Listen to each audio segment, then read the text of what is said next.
Բանկերի հետ կապված շատ եմ արտահայտվել, որ այդ սուպեր շահույթները ոչ մի կերպ արդարացված չեն ու պետական իշխանությունը լուրջ մեղքի բաժին ունի այդտեղ։ Մեկ բանկերի աշխատանքի որակը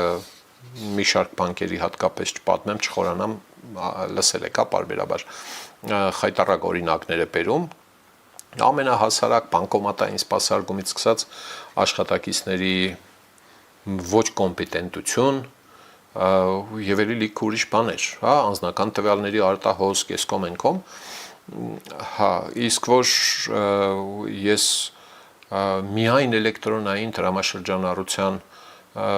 գաղափարի թշնամիներից եմ, շատ վաղուց եմ այդ մասին ասել, հա, ստիպել, որ մարդը անպայման պետք է բանկային ճանապարհով ինչ որ գործարքներ կատարի, ինձ համար անընդունելի է, կամ ես քարտու մարդ եմ, շատ հին մարդ եմ, խելքս չի հասնում դրա խերն ու շարը։ Խերերից մեկը գիտեմ, օրինակ թոշակների հետ կապված ինչ որ թեյավճար թողնելու կամ վերցնելու անտուր գարշելի ավանդույթ կար սովետից եկած դեռ, երբ թոշակը տուն հասցնողը պետք է ինչ որ մի բան ստանար թոշակառուից։ Թոշակառուի կամքն էր ճիշտն ասած, շատերը կամավոր այդ 500 դրամ է, չգիտեմ ինչքան է, տալիս էին, որ տարբեր թվեր էին, հա, այդ թոշակը բերել հասցրել են իրեն,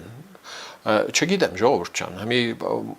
որոշ բարդություն է նաև թոշակառուների համար, այդ քարտային, տեսել եմ բանկոմատների, դուք եք տեսել, առաջ ցերտուն անձրևին բան կանգնած 10, 20, 30, 40 օկանոց խմբեր, որ գնան ստանան այդ բանը, փողը եւ այլն, այս մասով ես կարծում եմ, որ պարոն Փաշինյանի վրա կա բանկային շատ ուժեղ լոբի ազդեցություն։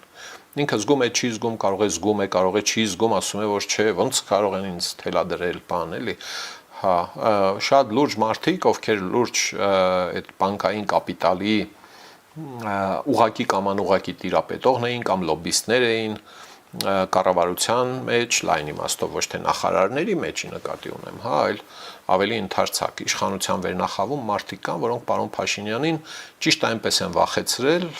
որ հանկարծ շփանանը կփլվի այդ համակարգը այնպես, ինչպես մի քանի նախարարներ արդարադատության եւ մի քանի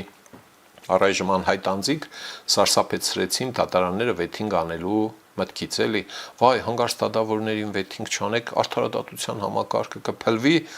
հա, այն էլ արտխախուտ մահանեն կարգուտ, հա, շանս տանք թող աշխատեն, թող մնան աշխատեն, եկանք հասանք անեկդոտի, երբ Մացոյի պես մեծությունը դեռ դատավոր է Հայաստանի Հանրապետությունում, էլի, հա։ Սիրելի ժողովուրդ, խնդրում եմ լայքել եւ բաժանորդագրվել ալիքը։